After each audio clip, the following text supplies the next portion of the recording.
How much do you owe your abusive parents?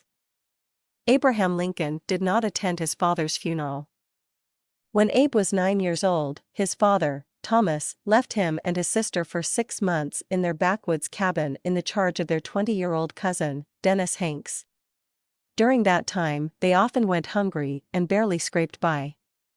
Later, when Abe became interested in learning, Thomas ridiculed his studies. When Abe sometimes neglected farm work to read, his father beat him. He also beat him for other minor infractions, although it's useful to remember that kind of punishment was common back then. Still, there seems to have been no love lost between Abe and his father. Abe did help him out financially and visit when he was ill. But when Thomas took deathly ill, Abe decided not to go to his bedside, saying, "If we meet now, it is doubtful whether it would not be more painful than pleasant." Lincoln, by David Herbert Donald. What do we owe people who abuse and neglect us when they're our parents? There is certainly a bond between a child and parent, even when the parent is harmful. Many people, despite a difficult start in life, grow up to be successful adults. Often, they have worked with a therapist to achieve a satisfying life.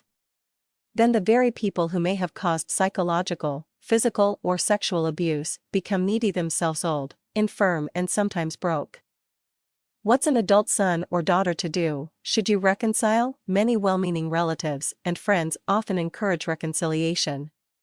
They say forgiveness heals and is more beneficial to the person who is forgiving than the one who is forgiven.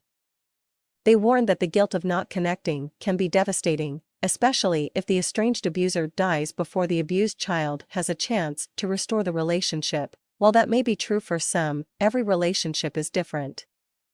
It's important to consider the conclusion Abraham Lincoln apparently came to, that it's more destructive to reconcile than to remain remote. The psychological cost of reconnecting may resurrect memories too painful to relive. Take care of yourself. A friend goes to visit her verbally abusive, elderly mother in Florida once a year for a few days. Her mother reminds her that, as a dutiful daughter, she is required to visit at least that much, and she agrees. Weeks before every visit, she feels mounting dread until finally her stomach is in knots. When she is there in Florida, she goes for walks and shopping trips to escape her mother as much as possible. It takes her weeks to recuperate when she returns home. She is considering cutting out the visits altogether, as they take too much of a toll. At some point, you have to take care of yourself first, and not let someone else's idea of parental love dictate your behavior. Counseling can help you come to terms with the extent of your responsibility. As an adult, you have the wherewithal to protect yourself from abuse, or even the memory of abuse. Your own well-being may well come before your duty as a son or daughter.